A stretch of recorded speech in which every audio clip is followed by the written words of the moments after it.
નમસ્કાર મિત્રો, સ્વાગત છે બધા મિત્રોનો અમારી યુટ્યુબ ચેનલમાં। તો તારીખ 8/4/2026 ના સોના ચાંદીના ભાવ કેવા રહે તે જોઈએ તે પહેલા જે પણ મિત્રો નવા છે તે ચેનલને સબસ્ક્રાઇબ કરી લેજો।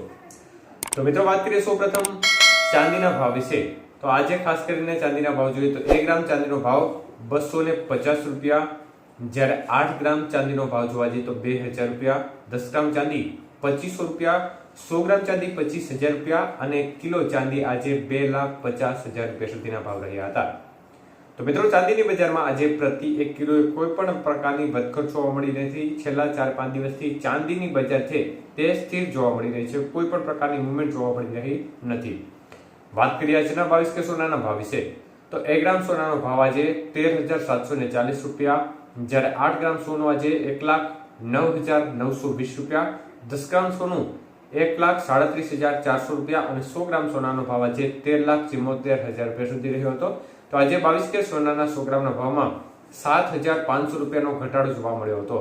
આજના 24 કે સોનાના ભાવ જોઈએ તો 1 ગ્રામ સોનાનો ભાવ આજે જોવા જઈએ તો 14,989 રૂપિયા, જ્યારે 8 ગ્રામ સોનાનો ભાવ 1,19,912 રૂપિયા, 10 ગ્રામ સોનું 1,49,890 રૂપિયા અને 100 ગ્રામ સોનું આજે 14,98,900 રૂપિયા સુધીના ભાવ રહ્યા હતા। તો આજે 24 કે સોનાના 100 ગ્રામના ભાવમાં 8,200 રૂપિયાનો ઘટાડો થયો હતો। આજના 18 કે સોનાના ભાવ જોઈએ તો 1 ગ્રામ સોનાનો ભાવ આજે 11,243 રૂપિયા, જ્યારે 8 ગ્રામ સોનું 89,944 રૂપિયા, 10 ગ્રામ સોનું 1,12,430 રૂપિયા અને 100 ગ્રામ સોનું આજે 11,24,300 રૂપિયા સુધીના ભાવ રહ્યા હતા। તો આજે 18 કે સોનાના 100 ગ્રામના ભાવની અંદર પણ 6,600 રૂપિયાનો મોટો કડાકો જોવા મળ્યો હતો। તો મિત્રો બજાર છે તેમાં સતત ઘટાડા તરફી વલણ જોવા મળી રહ્યું છે। જો કે ચાંદીની બજાર છે તેમાં સ્થિરતાનો માહોલ છેલ્લા 4-5 દિવસથી બનેલો છે, કોઈ પણ પ્રકારની મૂવમેન્ટ જોવા મળી રહી નથી। ત્યારે ડોનાલ્ડ ટ્રમ્પ દ્વારા ઈરાનને ફાઇનલ વોર્નિંગ આપી દેવામાં આવી છે યુદ્ધ બંધ કરવા બાબતે। ખૂબ જ હવે અમેરિકા પણ ઉતાવળું થઈ ગયું હોય તે પ્રકારની સ્થિતિ લાગી રહી છે અને ડોનાલ્ડ ટ્રમ્પે હવે ઈરાનને ફાઇનલ ધમકી આપી દીધી છે।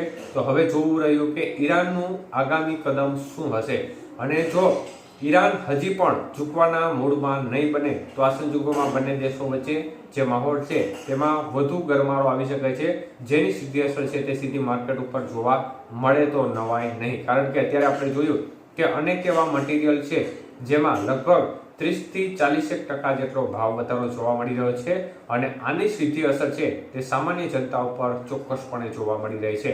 તો હજી પણ જો યુદ્ધ લાંબુ ખેંચાશે તો હજી પણ કપરા દિવસો આવવાની સ્થિતિ છે તે આવવાની બાકી છે અને સામાન્ય જનતાને હજી મુશ્કેલી વેઠવાનો વારો આવી શકે છે।